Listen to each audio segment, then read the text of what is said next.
Untuk mempersingkat waktu, selanjutnya kita memasuki sesi pertama, yaitu paparan dari narasumber Ibu Sofyana Nurjana dengan topik kebijakan penyaluran dana PIP. Kepada Ibu Sofyana Nurjana, disilahkan. Baik, terima kasih Mas Nur. Bismillahirrahmanirrahim. Assalamualaikum warahmatullahi wabarakatuh. Salam sejahtera kepada kita semua. Salam kebajikan rahayu. Bapak dan Ibu serta rekan-rekan dari Dinas Pendidikan dan Satuan Pendidikan serta peserta webinar ini dari seluruh Indonesia. Kami sangat bangga kepada Bapak dan Ibu telah berkenan hadir dan syukur alhamdulillah mudah-mudahan seluruhnya dalam keadaan sehat sehingga mampu menyimak webinar ini secara baik. Bapak dan Ibu sekalian, kami mengingatkan dan kita semua tentunya tahu bahwa program Indonesia Pintar pada tahun 2025 ini sudah tahun ke-11. Sehingga seharusnya kita semua sudah memahami dari Satuan Pendidikan dan Dinas Pendidikan kekurangan dan kelebihan dalam pelaksanaan yang telah kita alami bersama-sama selama 10 tahun yang lalu. Bapak dan Ibu, saya akan memaparkan materi kurang lebih 20 menit ke depan. Dan mudah-mudahan Bapak dan Ibu bisa nampak jelas di layar dan bisa menyimak dengan baik. Mudah-mudahan nanti bisa kita himpun pertanyaannya dan kita bisa melakukan tanya jawab juga di akhir. Baik Bapak dan Ibu semua, kita mengingat bahwa program Indonesia Pintar ini bertujuan untuk membantu peserta didik memenuhi biaya personal pendidikannya, yaitu seperti membeli alat tulis, kemudian sepatu, tas, buku-buku, transportasi.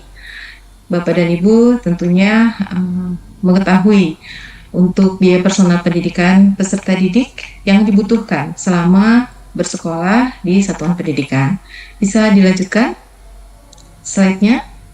Kita lihat bahwa pada tahun 2015 di awal pelaksanaan program Indonesia Pintar sampai dengan tahun 2023 total peserta didik yang menerima dana bantuan program Indonesia Pintar ini sebanyak 17.927.992 siswa dengan total dana 9.828.223.300.000 rupiah. Dan syukur alhamdulillah pada tahun 2024 kami menyalurkan kepada lebih dari yang tahun-tahun sebelumnya, yaitu penambahan sebanyak 666 ribuan peserta didik untuk jenjang pendidikan menengah, sehingga totalnya menjadi 18.594.627 siswa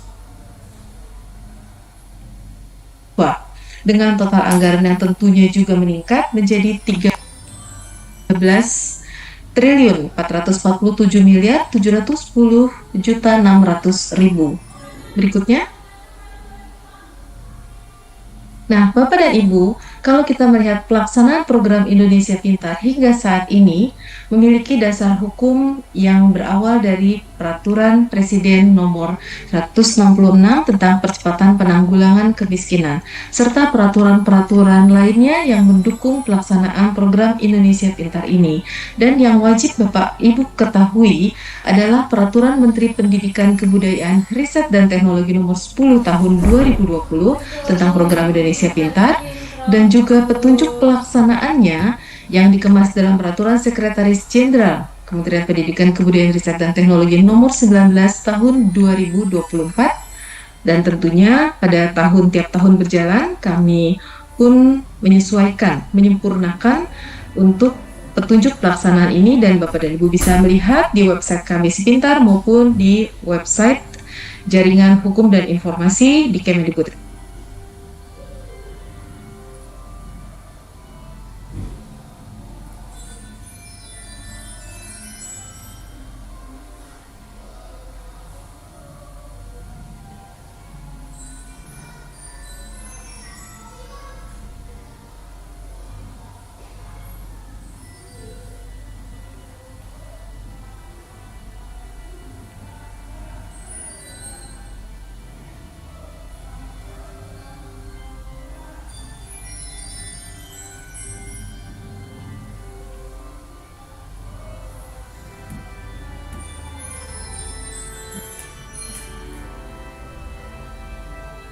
Baik, kami lanjutkan Bapak dan Ibu.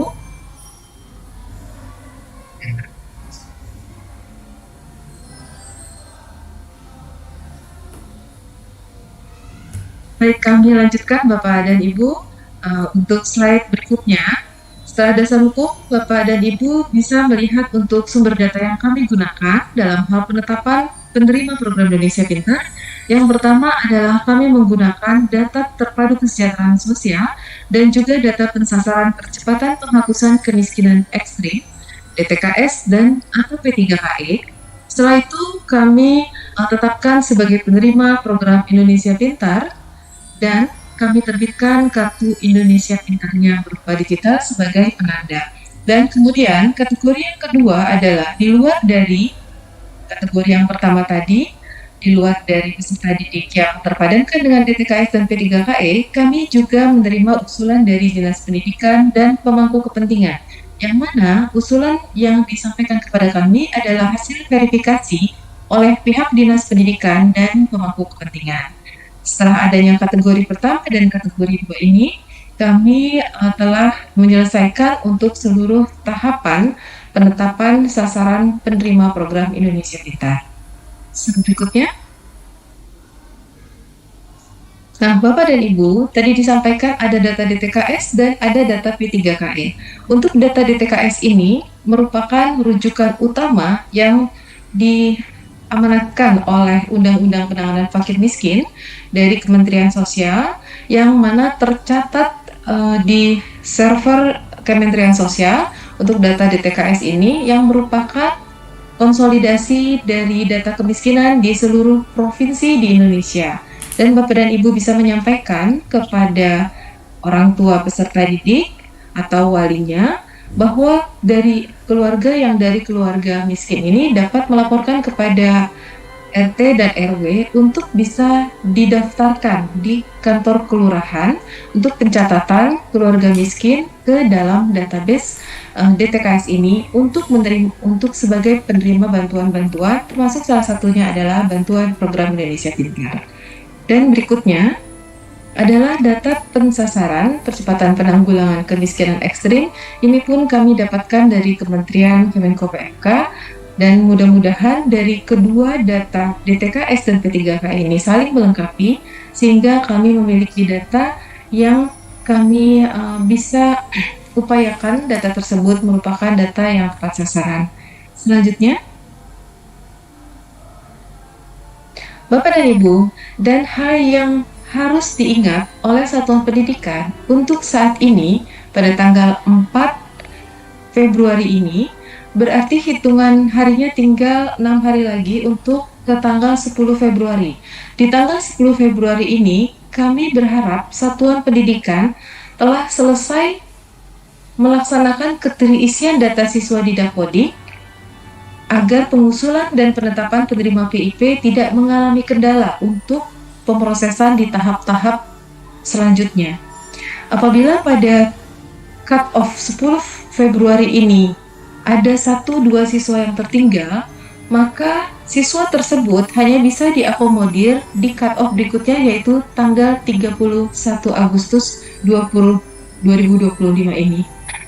Sehingga Bapak dan Ibu, dalam 6 hari ini dimohon Bapak dan Ibu memeriksa kembali Dapodiknya masing-masing kepada terhadap siswa-siswa yang ingin diusulkan dan diharapkan menerima dana bantuan PIP ini, agar keterisian data ini betul-betul memperhatikan variabel-variabel penting dan wajib, dan mohon Bapak dan Ibu apabila mengalami kendala tidak membiarkan kendala tersebut sehingga melewati batas waktu 10 Februari, tetapi diusahakan agar kendala tersebut terselesaikan dan coba untuk berkonsultasi kepada Dinas Pendidikan untuk menyelesaikan kendala-kendala tersebut. Sehingga kami berharap di tanggal 10 Februari 6 hari lagi ini, data yang kami tarik sudah optimal dan menggambarkan seluruh kebutuhan dari satuan pendidikan dalam pengusulan data siswa yang diharapkan mendapatkan bantuan PIP.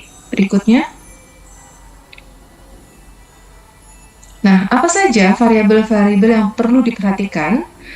Jadi Bapak dan Ibu tidak hanya memperhatikan tanggal 10 Februari harus sinkron, tetapi juga sebelumnya selama 6 hari ini, Bapak dan Ibu perhatikan keterisian dari mulai nama peserta didik, NIK yang wajib valid Dukcapil, keterisian nama ibu kandung, tanggal lahir pun ada ketentuannya, yaitu antara 6 sampai dengan 21 tahun untuk persyaratan penerima PIP, NISN, pekerjaan orang tua, dan penghasilan orang tua. Nah, contoh-contoh NIK yang tidak valid tentunya Bapak dan Ibu sudah paham ya, seperti pendek, kemudian kosong atau nol, panjangnya melebihi, dan lain sebagainya. Dan untuk penghasilan orang tua, Bapak dan Ibu tolong jangan diisi yang tidak mencerminkan kemiskinan, misalnya di atas 6 juta penghasilan orang tuanya, di atas 5 juta penghasilan orang tuanya. Kemudian nama peserta didik agar dibenahi karena kami masih menemukan, meskipun sedikit, nama peserta didik yang tidak mengandung arti dan tidak dapat kita lanjutkan pengolahan datanya. Kemudian nama ibu kandung yang keterisiannya juga ada yang tidak mengandung arti, ada yang sama persis dengan nama siswanya, kemudian juga ada yang mengandung angka-angka atau tanda baca. Kemudian tanggal lahir yang tadi sudah saya sampaikan, dan yang terakhir adalah NISN, agar permasalahan NISN ini diselesaikan dalam 6 hari ini. Selanjutnya, nah Bapak dan Ibu, apabila kita memperhatikan dalam mekanisme penetapan sasaran ini, kami ingatkan kepada Bapak dan Ibu bahwa mekanisme semua ini berjalan hanya dengan mengolah data yang betul-betul sudah lengkap, valid, logis. Di sebelah kiri kami sampaikan Bapak dan Ibu ada kotak cut off dapodik, dan itulah yang akan terjadi pada tanggal 10 Februari nanti. Setelah itu, Satuan Pendidikan selesai melakukan pendataan, dilanjutkan oleh Dinas Pendidikan dan pemangku kepentingan yang mengusulkan berdasarkan data usulan dari Satuan Pendidikan. Setelah pengusulan selesai dilakukan oleh Dinas Pendidikan dan pemangku kepentingan, maka tugas kami di Pusat Layanan Pembiayaan Pendidikan di Kemendikbud ini menetapkan sasaran, dan kami bedakan antara SK nominasi dan SK pemberian. Untuk peserta didik yang sebagai peserta didik baru menerima PIP dan belum punya rekening yang sudah diaktifasi, maka akan masuk ke dalam SK nominasi terlebih dulu. Kemudian bagi yang sudah punya rekening yang sudah diaktifasi, mungkin sebagai penerima tahun lalu, maka akan langsung masuk ke dalam SK pemberian. Dan apabila yang masuk ke dalam SK nominasi sudah melakukan aktivasi rekening, maka akan ditetapkan di dalam SK pemberian. Setelah itu, selanjutnya apabila masuk ke dalam SK pemberian, kami baru menyalurkan dananya ke tiap-tiap rekening peserta didik sesuai dengan nominal yang kami tetapkan. Nah, kemudian terakhir adalah penarikan dananya. Dan penarikan dana ini Bapak dan Ibu menggunakan buku tabungan atau menggunakan kartu debit. Selanjutnya,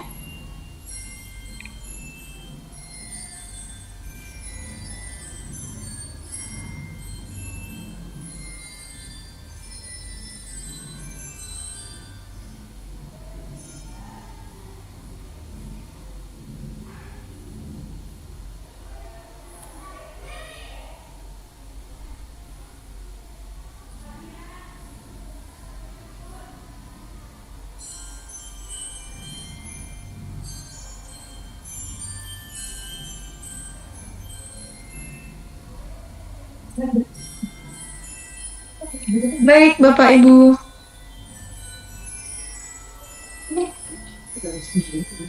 Mohon izin. Ya, kita lanjut lagi.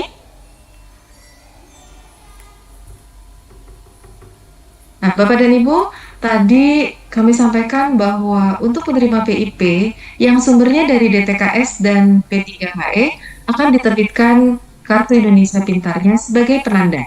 Nah, Kartu Indonesia Pintar yang dimaksud ini bentuknya saat ini sejak 2021 bentuknya sudah digital dan dapat di-download pada aplikasi Si Pintar yang dapat diakses oleh Dinas Pendidikan dan Satuan Pendidikan.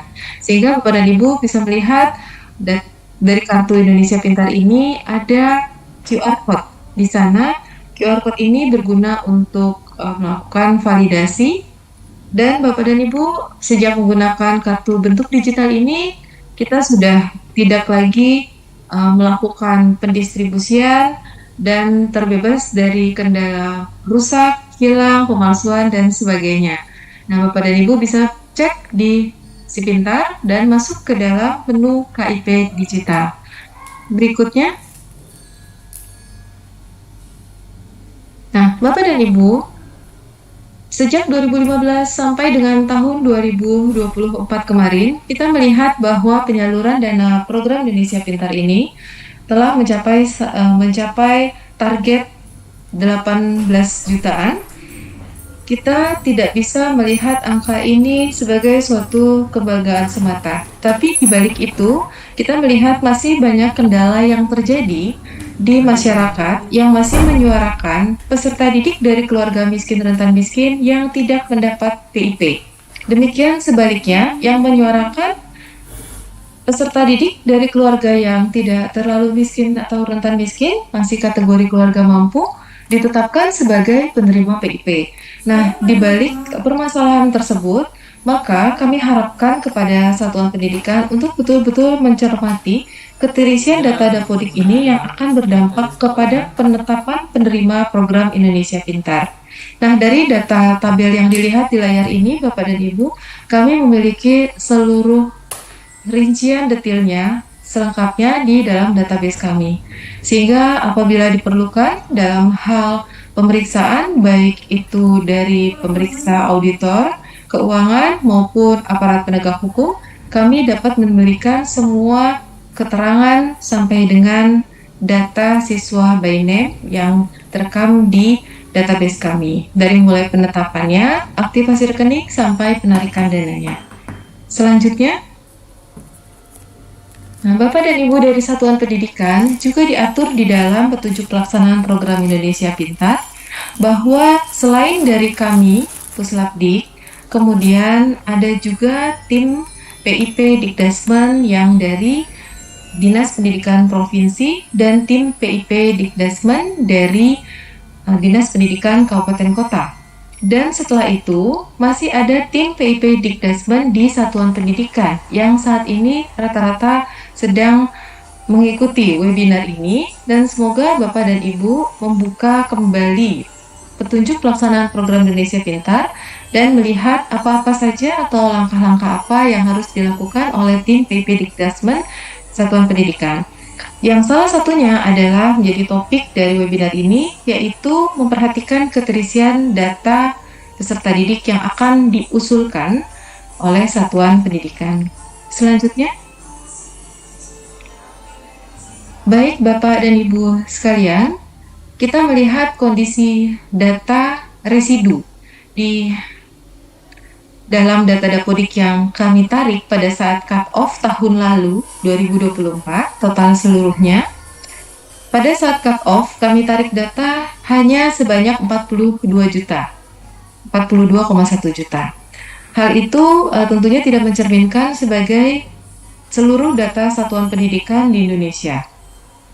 Pasti ada satuan pendidikan yang ketinggalan cut-off ketika 31 Januari atau perpanjangannya, dan atau di 31 Agustus.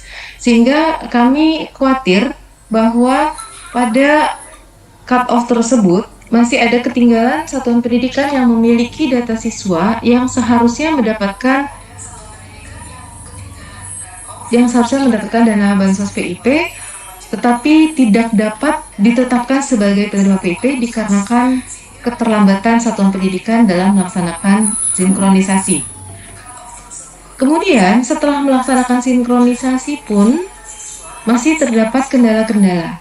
Nah, dari 42 juta ini sebagai gambaran kami tetapkan sebanyak 18 juta sekian peserta didik yang menerima PIP. Tetapi di balik itu terdapat kendala-kendala yang tentunya masih sama-sama harus kita bereskan. Jadi kita tidak bisa berbangga dulu dengan angka yang besar ini, 18 juta sekian ini, tetapi masih terdapat kendala-kendala atau permasalahan peserta didik seperti yang tadi yang disampaikan. Peserta didik dari keluarga miskin tidak dapat terima PIP dikarenakan data. Peserta didik yang tidak terlalu miskin tetapi malah mendapatkan dana PIP juga dikarenakan data, gitu ya. Dan selanjutnya, setelah melakukan sinkron pun dan kami merujuk kepada DTKS dan P3KE, kami pun menemukan ada banyak sekali peserta didik yang memang sudah tercatat di DTKS dan atau P3KE tetapi tidak ditandai layak PIP di Dapodik yang jumlahnya sangat signifikan, yaitu sebanyak 5.500 sekian ribu. Bapak dan Ibu bayangkan, dari 5 juta ini tidak dapat ditetapkan sebagai penerima PIP karena tidak ditandai layak, padahal sudah tercatat di data kemiskinan. Bisa saja ternyata tidak layak untuk dilayakkan di Dapodik karena masuk ke dalam DTKS P3KE tetapi tidak miskin sebagai exclusion error, tetapi Bapak dan Ibu agar mencermati bahwa ini pun ada sebagiannya yang merupakan komponen yang harus diperhatikan oleh satuan pendidikan. Setelah itu, perhatian penandaan layak PIP selesai, maka variabel-variabel yang lain pun menjadi perhatian. Sudah dicentang layak PIP, tetapi NISN-nya bermasalah, tetapi NIK-nya bermasalah, tetapi tanggal lahirnya bermasalah. Kemudian penghasilan orang tuanya pun diisi di atas 5 juta. Dan ada yang terakhir, tercatat juga di madrasah atau pondok pesantren yang ada di Kementerian Agama. Dan itu jumlahnya cukup signifikan, dan untuk semuanya ini dari mulai yang 5 juta, kemudian 57.000, 1,5 juta, dan seterusnya ini akhirnya tidak dapat kami tetapkan sebagai penerima PIP. Tentunya sangat sayang sekali, dan kami berharap dengan adanya webinar ini jadi membangkitkan semangat kesadaran kita bersama bahwa ini adalah tanggung jawab kita antara pusat dan daerah untuk betul-betul memperhatikan dan bisa mengakomodir kebutuhan peserta didik dari keluarga miskin, rentan miskin. Baik, Bapak dan Ibu, ini sudah slide yang terakhir. Kami terima kasih atas perhatian, atas peserta yang menyimak dari awal hingga akhir. Saya mengucapkan mohon maaf apabila ada yang kurang jelas, bisa kita lakukan tanya jawab. Terima kasih sekali lagi, saya kembalikan ke moderator. Assalamualaikum warahmatullahi wabarakatuh. Waalaikumsalam warahmatullahi wabarakatuh. Terima kasih kepada narasumber atas materi yang telah disampaikan. Tentunya sangat bermanfaat dan pastinya menambah wawasan kita semua. Baik Bapak Ibu, setelah menyimak paparan dari narasumber pertama ini, pasti banyak pertanyaan dari Bapak Ibu semua. Nah, silakan tulis pertanyaan pada kolom chat dengan mencantumkan nama dan instansinya. Tapi sebelum kita melanjutkan sesi tanya jawab, kami masih ada satu materi lagi, yaitu paparan dari narasumber Bapak Nafis Khairul Huda dengan topik pengisian data peserta didik pada Dapodik untuk program Indonesia Pintar. Kepada Pak Nafis, dipersilakan. Assalamualaikum warahmatullahi wabarakatuh. Selamat siang. Seluruh suara saya jelas? Jelas ya? Oke. Baik. Terima kasih Bapak Ibu sudah meluangkan waktunya ya untuk mengikuti webinar ini. Tadi pesan-pesan dari Pak Ses, dari Pak Andika, kemudian bahan sebelumnya dari materi sebelumnya dari Bu Sofi, dan ini sebenarnya cukup banyak dan lengkap gitu ya. Nah, ini mungkin saya sedikit menyampaikan terkait dengan bagaimana sih data-data tadi yang dimaksud oleh Bu Sofi itu untuk diinputkan ke Dapodik. Mungkin teman-teman panitia boleh dibantu untuk share screen-nya. Oke. Jadi ini mungkin kesekian kalinya kami menyampaikan terkait dengan penginputan data siswa ya di Dapodik, khususnya untuk terkait dengan PIP ini. Jadi kalau tadi Bu Sofi menyampaikan sebenarnya ada beberapa hal gitu ya yang dicek gitu ya saat mau menyalurkan data PIP ini untuk proses peng-SK-an. Dan kalau kita lihat ke formulirnya di Dapodik, sebenarnya ini tidak terlalu susah gitu ya untuk difahami dan untuk diisi.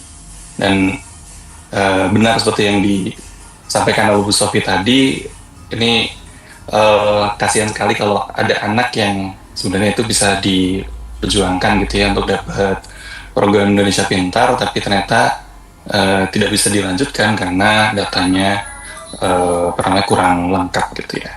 Oke, mungkin bisa di next. Nah, ini mungkin sekilas ya Bapak Ibu untuk merimain kita dasar hukum yang kita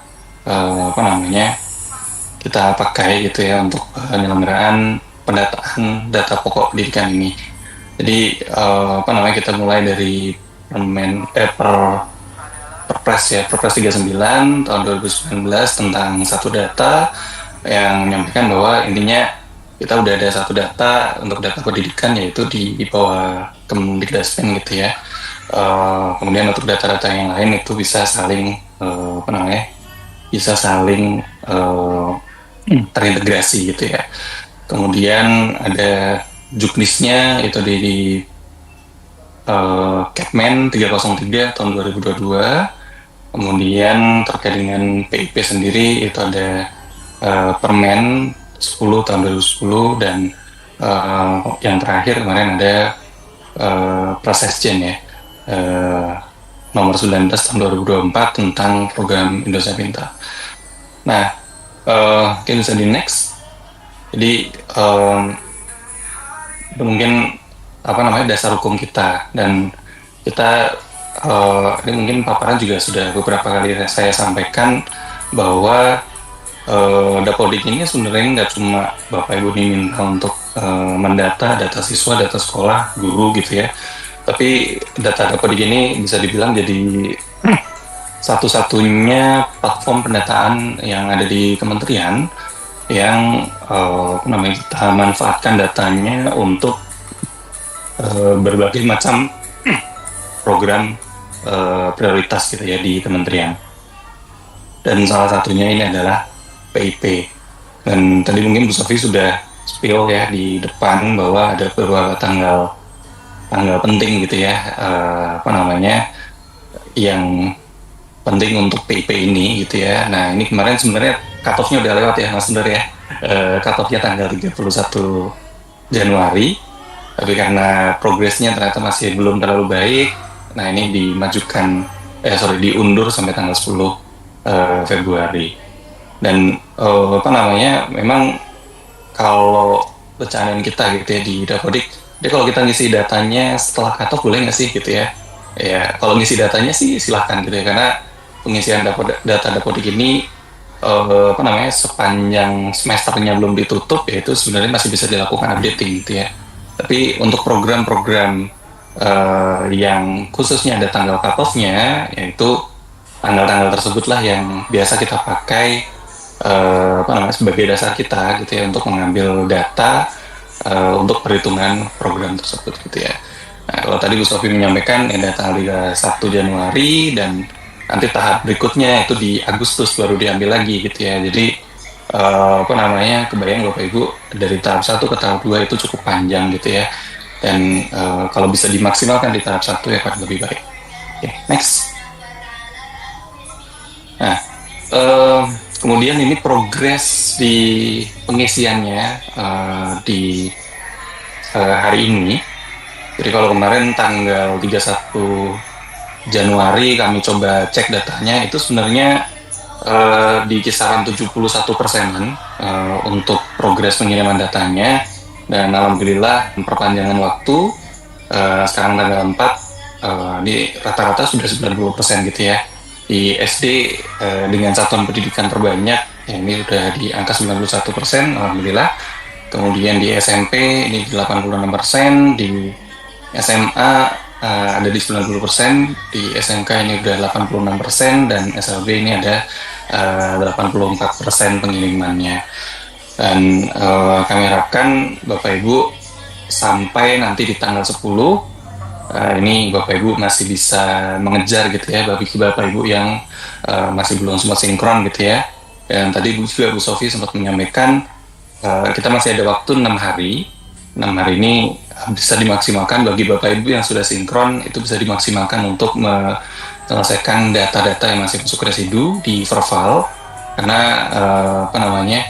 ya selain datanya masuk ke Dapodik, dipastikan datanya juga ada NISN-nya, kemudian data siswanya juga sudah padan dengan Dukcapil gitu ya, nama, NIK, nama ibu kandung dan seterusnya itu juga sesuai dengan data yang di Dukcapil. Oke, next. Oke, next lagi. Nah, tadi mungkin sudah disampaikan oleh Bu Sofia, jadi ada beberapa data yang harus diinputkan di Dapodik, terkait dengan program Desa Pintar ini. Yang pertama, bagi peserta didik yang sudah punya KIP gitu ya. Jadi KIP-nya tadi info dari Bu Sofi sudah KIP digital ya. Dan di sini sebenarnya ada beberapa atribut atau beberapa data yang bisa dimasukkan, ada nomor KIP, kemudian ada nama siswa, NISN, NIK, dan tahun terbitnya. Oke, mungkin bisa di next. Nah, untuk pengisian di Dapodiknya, jadi nanti Bapak Ibu bisa masuk ke dalam data peserta didik ya, dan menu data peserta didik, kemudian pilih peserta didik yang ingin diedit gitu ya Bapak Ibu. Lalu nanti setelah diklik, nanti Bapak Ibu silakan pilih ada tombol ubah gitu ya. Kemudian nanti di formulir peserta didiknya, saat nanti Bapak Ibu melakukan editing, itu nanti akan ditanya apakah peserta didik yang bersangkutan itu punya KIP atau tidak. Nah, kalau peserta didik yang bersangkutan ini punya KIP, silahkan diisi KIP, iya gitu ya. Kemudian di kesejahteraan peserta didik ya, di bawah itu nanti ada kolom kesejahteraan peserta didik. Kemudian nanti bisa dipilih program kesejahteraannya apa gitu ya. Nanti Bapak Ibu bisa dimasukkan nomor kartu dan atribut lainnya yang ada di sini. Oke, kemudian next. Nah, kemudian selain KIP ya Bapak Ibu ya, jadi di sini juga sebenarnya ada pilihan untuk bagi yang punya program kesejahteraan lain gitu ya. Ada PKH, ada KPS dan seterusnya. Tapi kalau memang tidak ada nomornya ya berarti nggak usah diinputkan ya. Nah, bagi peserta tidak mempunyai nomor, tidak punya kartu PIP gitu ya, atau KIP, itu silahkan nanti dipilih tidak gitu ya, dan program kesejahteraannya mungkin bisa diisi yang lain.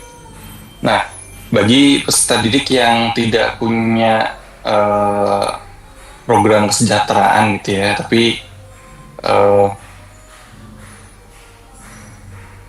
mungkin bisa di next dulu. Jadi mungkin hasil akhirnya Bapak Ibu ya, kalau ada KIP-nya gitu ya, setelah diisi di tabel kesejahteraannya tadi, itu nanti program jenis kesejahteraannya itu adalah PIP atau program Indonesia Pintar, kemudian nomor kartunya, nama yang ada di kartu, dan tahun mulai dan tahun selesainya itu nanti bisa diisi sesuai dengan yang ada di situ. Nah, kemudian bisa di next. Nah, bagi peserta didik yang tidak punya program kesejahteraan ya Bapak Ibu ya, dia tidak punya PKH, tidak punya KIP gitu ya. Nah, itu nanti silakan bisa dipilih di tabel berikutnya gitu ya. Ada pertanyaan apakah peserta didik tersebut itu layak untuk mendapatkan PIP. Nah, ini yang tadi dimaksudkan oleh Bu Sofi untuk pentaggingan layak PIP ya. Jadi kalau memang dirasa peserta didik tersebut itu layak gitu ya untuk diusulkan untuk dapat PIP, itu silakan Bapak Ibu bisa pilih tanya. Nah, untuk alasannya ini sebenarnya cukup banyak ya alasannya ya. Apakah peserta didik tersebut itu ada di daerah konflik, kemudian ini apakah dampak dari bencana alam, ada rentan miskin, kemudian dia itu yatim, peserta didiknya termasuk peserta didik yatim, pernah drop out dan lain-lain, atau ada kelainan fisik gitu ya, dan seterusnya. Nah, bisa di next. Nah, ini Saya sedikit mengingatkan, kemarin dari teman-teman Puslabdik sudah memberikan surat gitu ya, terkait dengan perpanjangan eh, batas akhir pemutakhiran data Dapodik untuk penyaluran program Indonesia Pintar. Jadi kita masih punya 10 hari, sorry, bukan 10 hari, 6 hari gitu ya, tanggal 10, dan ini mungkin bisa Bapak Ibu manfaatkan waktunya semaksimal mungkin agar Bapak Ibu bisa mengusulkan atau siswa-siswa yang di sekolah Bapak Ibu yang layak untuk dapat PIP ini bisa maksimal untuk diusulkan. Oke, next. Mungkin slide terakhir ya Bapak Ibu. Ini mungkin Bapak Ibu kemarin yang mengunjungi website kami ada beberapa yang nggak muncul ya. Jadi memang website kami sudah berpindah dari dapo.kemdikbud.go.id, kita sudah pindah ke dapo.dikdasmen.go.id.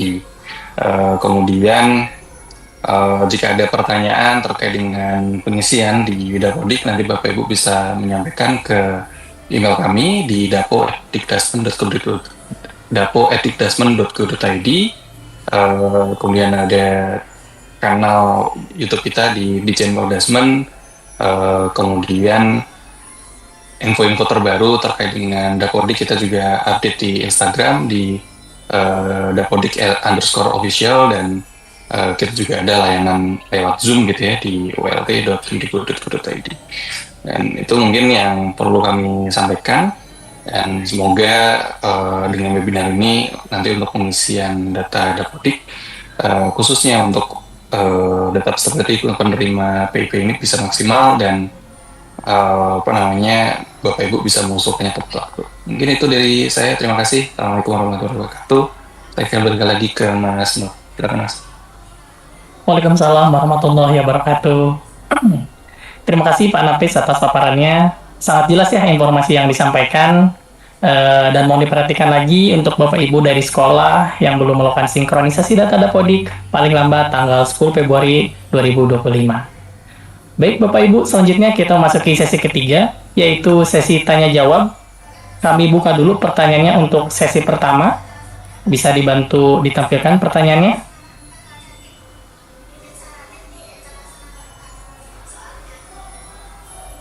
Baik, pertanyaan pertama dari Pak Muhammad Jahidin kepada Ibu Sofyana Nurjana. Pertanyaannya, kalau siswa dari SD sampai SMP tidak pernah menerima bantuan apapun dari pemerintah, apakah saat masuk SMA sederajat bisa diusulkan untuk dapat menerima PIP? Bagaimana Bu Sofi tanggapannya Bu? Ya, baik. Terima kasih, Mas Nur. Jadi penanya ini mengkhawatirkan gitu ya, pada saat dia SD SMP siswanya tidak terima PIP atau bantuan. Ini kita bicara PIP saja ya, tidak terima PIP pada saat SD SMP, apakah di SMA bisa terima PIP? Bapak dan Ibu dan pemirsa, bahwa peserta didik jenjang apapun itu berhak menerima PIP apabila bersumber dari database kemiskinan yaitu DTKS P3KE atau diusulkan oleh Dinas Pendidikan dan atau pemangku kepentingan. Jadi tidak perlu menunggu sampai SMA. SD kelas 1, kelas 2 tidak terima, kelas 3 bisa terima, asalkan sesuai dengan tahapan yang harus dilalui, seperti keterisian data Dapodik seperti saat ini, kemudian diusulkan oleh Dinas Pendidikan atau pemangku kepentingan dan atau padan dengan DTKS dan atau P3KE. Kalau tadi pertanyaannya SD SMP tidak dapat, maka SMA pasti bisa dapat Ibu, asal diperhatikan apakah masuk ke dalam DTKS P3KE dan keterisian datanya lengkap, valid, logis, dan sinkron ke Dapodik sebelum 10 Februari atau 31 Agustus sebelum tanggal cut off. Begitu. Setiap tahunnya kita meremajakan data tersebut untuk kita tetapkan, dan siapapun yang mengikuti prosedur maka dapat ditetapkan sebagai penerima PIP. Demikian Mas Nur. Terima kasih Bu Sofi atas jawabannya. Semoga jawaban tadi bisa membantu ya untuk Pak Jahidin. Baik, kita lanjut ke pertanyaan kedua dari Pak Yusuf SD Negeri Bayongbong kepada Pak Nafis Khairul Huda. Pertanyaannya, jika siswa belum memiliki KIP dan belum memiliki PKH atau KPS, apakah bisa diajukan sebagai penerima PIP? Bagaimana caranya? Mohon tanggapannya Pak Nafis. Ya. Eh, Terima kasih Mas Nur. Jadi apa namanya, seperti yang disampaikan Bu Sofi tadi, jadi ada beberapa cara ya untuk bisa diusulkan dapat PIP. Yang pertama memang kalau dia punya apa namanya KIP sebelumnya, dan ada satu lagi ini apa namanya kalau ditandai layak oleh Bapak Ibu di satuan pendidikan. Jadi tadi ada 5 jutaan ya Sofi ya yang gagal untuk dapat PIP karena ternyata ada di DTKS tapi belum ditandai oleh sekolahnya dia dapat apa namanya layak untuk dapat PIP-nya. Dan ini mungkin apa namanya jadi perhatian ya untuk bisa jadi perhatian untuk teman-teman di satuan pendidikan. Jadi kalau Bapak Ibu melihat memang ada anak-anak yang sekiranya layak gitu ya untuk dapat PIP, nah ini jangan pelit-pelit ya untuk ditandai di dafdiknya untuk layak dapat PIP dan alasannya kenapa gitu ya. Sebenarnya itu saja di Mas Nur. Jadi dan selain ditandai ya pastikan datanya valid ya. Baik NISN-nya, NIK-nya, NIK-nya juga padan dengan Dukcapil dan pokoknya dipastikan datanya tidak masuk ke residu ya. Selain ditandai layak tadi. Itu sih mungkin kalau dari saya. Atau Bu Sofi mungkin mau nambahin nggak? Karena ini sebenarnya pertanyaan kayaknya tepatnya untuk Bu Sofi ya. Kalau untuk teknis pengisiannya sebenarnya ya diisiin data itu tadi aja. Baik, terima kasih Pak Nafis jawabannya.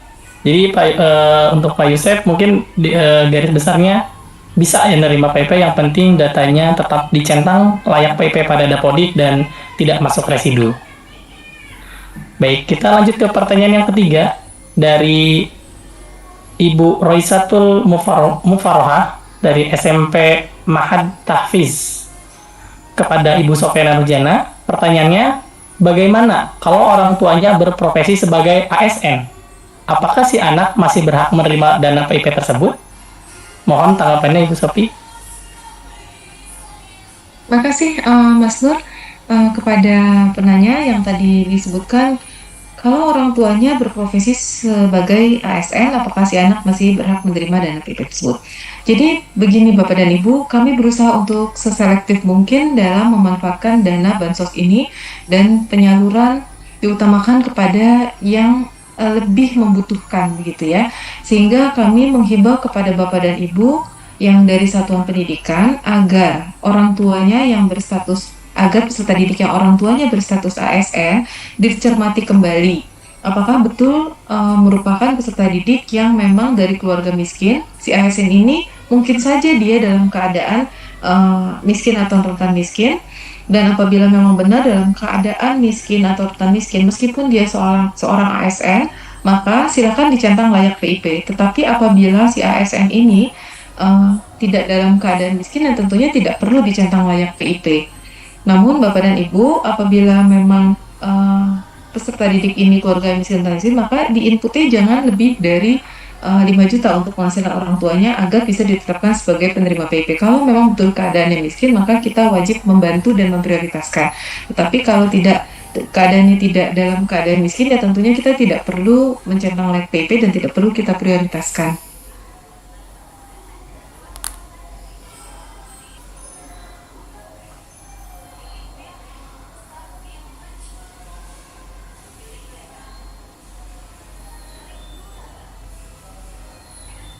Baik, terima kasih Bu Sofi atas jawabannya. Baik, tadi sudah cukup jelas ya untuk Ibu Roy 1 terkait apakah anak yang anak dari orang tua yang berprofesi sebagai ASN apakah bisa menerima PIP atau tidak. Baik, kita selanjutnya ada pertanyaan yang keempat dari Bapak Sulaiman SMP 24 Tangsel kepada Pak Nafis. Apakah ada perbedaan teknis dalam pengisian aplikasi Dapodik untuk pengajuan PIP antar jenjang pendidikan yang berbeda? Maksudnya apakah berbeda antara SD, SMP, SMA, dan atau SMK? Mohon tanggapannya Pak Nafis.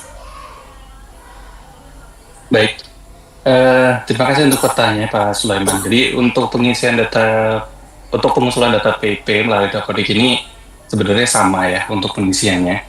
Dari SD sampai SMA, formatnya sama, belangkonya sama, formulirnya sama, dan semuanya juga harus disinkronkan ya ke server kita, jadi semuanya sama. Gitu. Tidak ada perbedaan antara dari masing-masing jenjang. Itu sih mungkin Mas Nur. Baik, terima kasih Pak Nafis. Jadi intinya sama ya Pak Nafis ya, untuk semua jenjang, untuk pengisiannya tidak ada yang berbeda. Ya, betul. Baik, kita lanjut ke pertanyaan yang kelima dari Ibu Cynthia dari SD Negeri 2 Pontianak Utara kepada Ibu Sofi. Pertanyaannya, anak yang sudah dapat pada gelombang pertama, apakah akan dapat seterusnya? Karena orang tua komplain anaknya gelombang berikutnya tidak dapat. Nah, mohon tanggapannya Bu Sofi. Iya, baik Ibu Cynthia.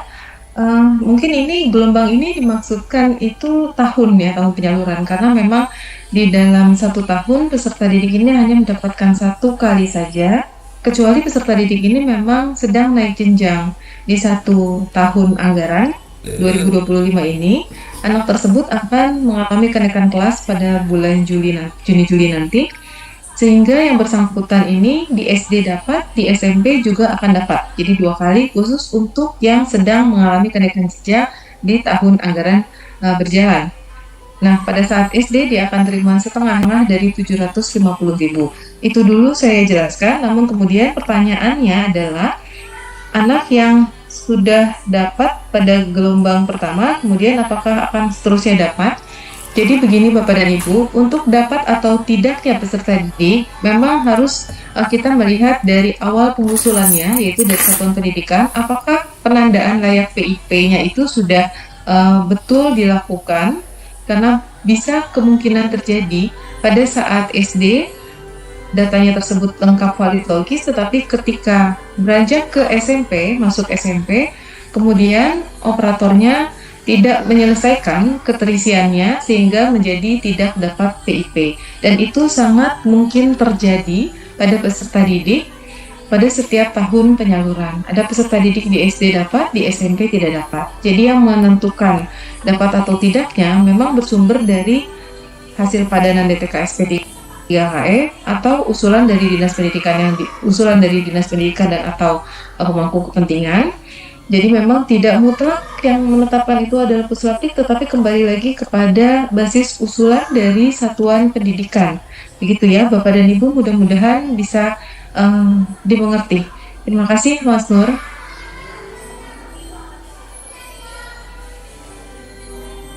Ya, terima kasih Bu Sofi atas jawabannya.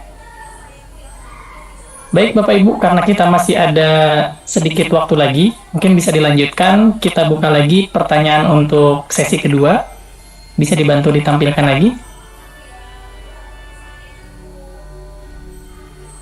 Baik, untuk sesi kedua ini pertanyaannya ada dari Ibu Wafis atau Bapak ya, Bapak Wafi Zaudan kepada Ibu Sofiana Nurjana. Pertanyaannya, yang dicatat datanya di DTKS atau P3KE itu apakah data orang tua atau anaknya? Dan bagaimana dengan anak yang menjadi yatim atau yatim piatu? Mohon tanggapannya Bu Sofi.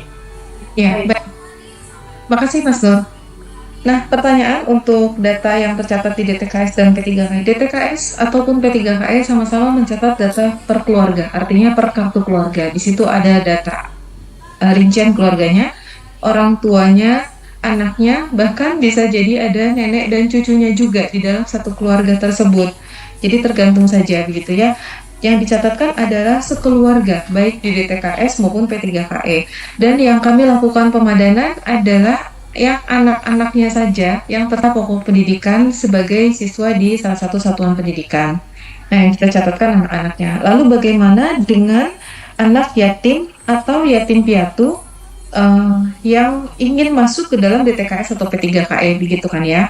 Himbauan kami adalah untuk anak yatim atau yatim piatu, kami menghimbau sekali kepada satuan pendidikannya untuk mengarahkan agar anak ini memiliki wali, gitu ya. Wali yang memang sah di mata hukum yang diputuskan melalui pengadilan, sehingga peserta didik ini tidak kehilangan haknya untuk ditetapkan sebagai penerima PIP dan mendapatkan dananya. Kami menghimbau sekali dan tidak dibiarkan anak yatim piatu ini mengkatungan begitu tanpa ada orang tua atau walinya.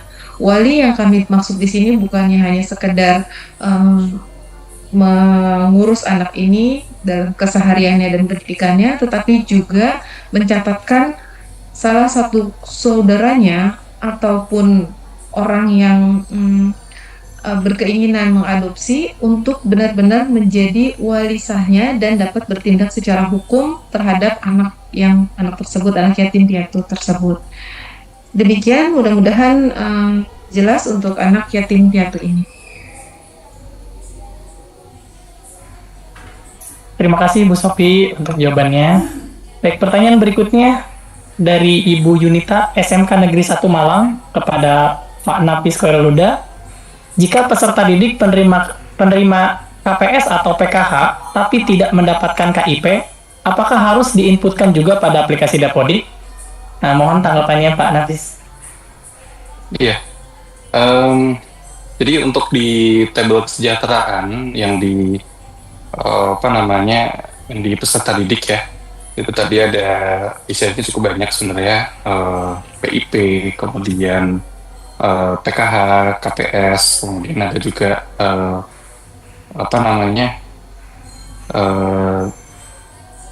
program-program yang lain ya yang terkait dengan kesejahteraan peserta didik. Nah itu sebenarnya silakan diisikan gitu ya. Kemudian nanti di usulan layaknya itu nanti bisa dipilih ya, apakah peserta didik tersebut itu layak untuk dapat PIP apa enggak, dengan alasan mungkin dia penerima PKH atau KPS ya. Itu sebenarnya masih bisa diinputkan juga nomor kartu yang sebelumnya ya, PKH maupun KPS ya. Itu mungkin Mas.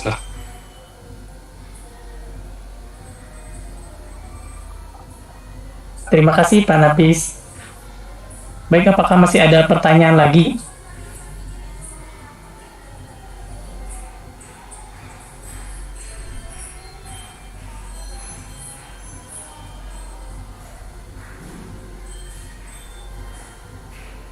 Boleh ditampilkan kalau masih ada pertanyaan lagi. Baik, pertanyaan ketiga.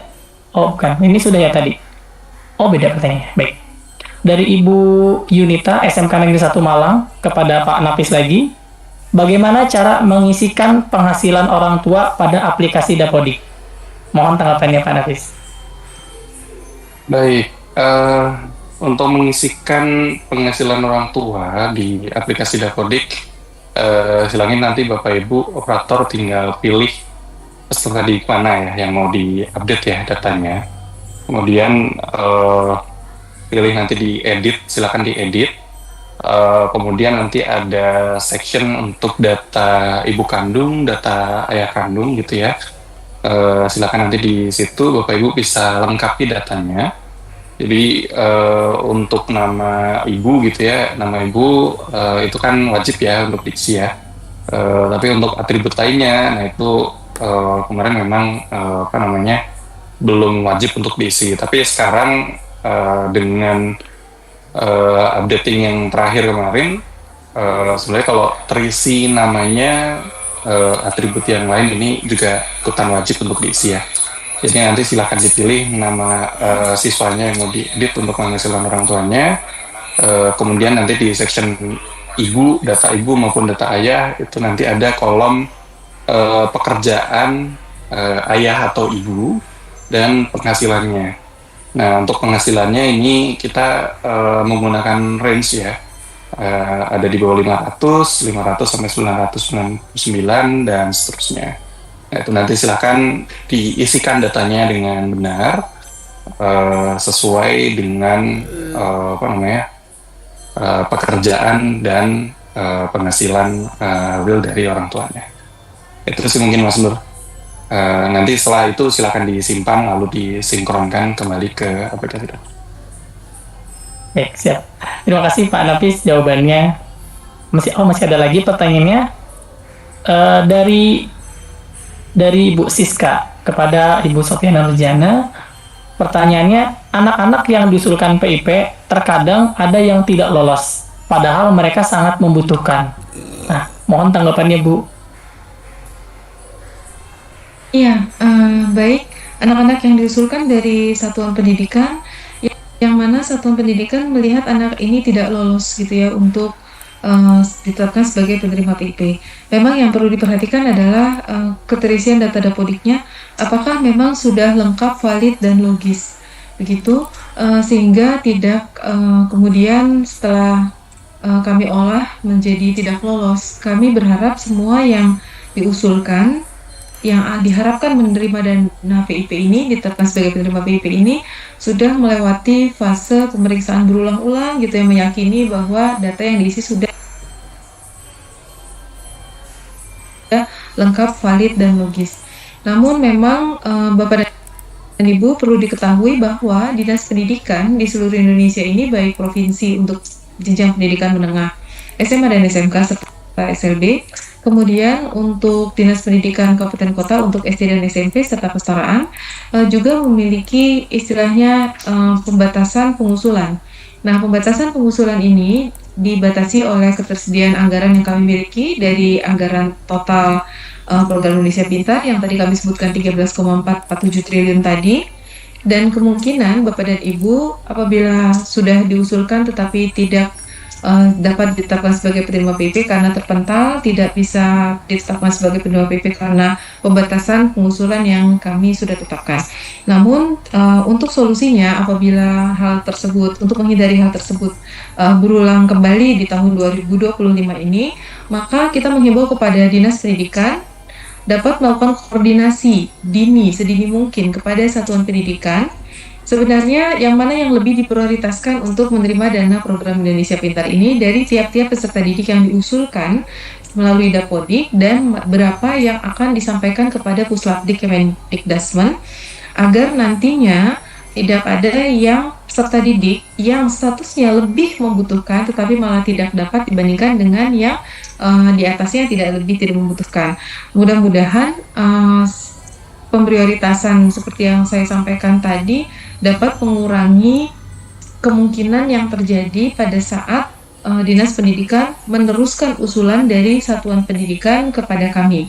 Maka dari itu, Bapak dan Ibu, kami himbau agar koordinasi dapat dilakukan secara kontinu antara Satuan Pendidikan dengan Dinas Pendidikan, sehingga nanti ketika pengusulan dapat betul-betul telah dilakukan musyawarah atau analisis terlebih dulu mana yang lebih prioritas, dan seperti semacam rankingan yang harus dilakukan oleh Dinas Pendidikan bersama-sama dengan Satuan Pendidikan. Demikian Mas Nur jawabannya. Baik, terima kasih Bu Sofi. Baik, semoga terima kasih Bu Sofi, terima kasih Pak Nafis. Semoga jawaban yang telah disampaikan oleh kedua narasumber pada webinar ini dapat membantu dan memberikan pencerahan bagi Bapak Ibu semuanya sekalian. Kami juga mohon maaf karena keterbatasan waktu sehingga tidak semua pertanyaan dapat kami bacakan satu persatu. Tapi Bapak Ibu tidak perlu khawatir, bagi Bapak Ibu yang dari Satuan Pendidikan yang ingin bertanya seputar PIP atau Dapodik, bisa menghubungi Dinas Pendidikan atau KCD, sehingga nanti dari pihak Dinas Pendidikan bisa berkoordinasi dengan kami. Baik Bapak Ibu, dengan berakhirnya sesi pemaparan materi dan tanya jawab, maka kita juga telah sampai pada penghujung acara webinar pada hari ini. Kami ucapkan terima kasih kepada kedua narasumber, Ibu Sofia Nurjana dan Pak Nafis Kareluda. Terima kasih yang sudah berbagi ilmunya kepada kita semua. Terima kasih juga kepada peserta yang sudah menyimak dengan antusias. Saya selaku moderator meminta maaf jika ada kesalahan, baik yang disengaja ataupun yang tidak disengaja. Akhir kata, kami ucapkan terima kasih. Wassalamualaikum warahmatullahi wabarakatuh. Acara kami kembalikan ke MC. Waalaikumsalam warahmatullahi wabarakatuh. Terima kasih kepada para narasumber dan juga moderator. Dan kami juga mohon maaf jika tidak semua pertanyaan Bapak dan Ibu dapat terjawab pada webinar kita kali ini. Dapat kami informasikan juga Bapak dan Ibu, untuk seluruh materi yang disampaikan dapat diunduh di Instagram kami @ditjenpautdikdasmen. @ditjenpautdikdasmen. Jangan lupa follow ya kalau yang belum follow. Dan terakhir kami ingatkan kembali Bapak dan Ibu agar Bapak dan Ibu memastikan data Dapodik sekolah Bapak Ibu disinkronkan sebelum tanggal 10 Februari 2025 dengan memperhatikan kelengkapan isian data visual layak PIP. Demikian webinar kita kali ini, semoga apa yang kami hadirkan memberikan pencerahan dan juga tentu saja bermanfaat untuk kita semua. Mohon maaf jika ada yang kurang berkenan, saya Lara Sati undur diri. Terima kasih dan wassalamualaikum warahmatullahi wabarakatuh.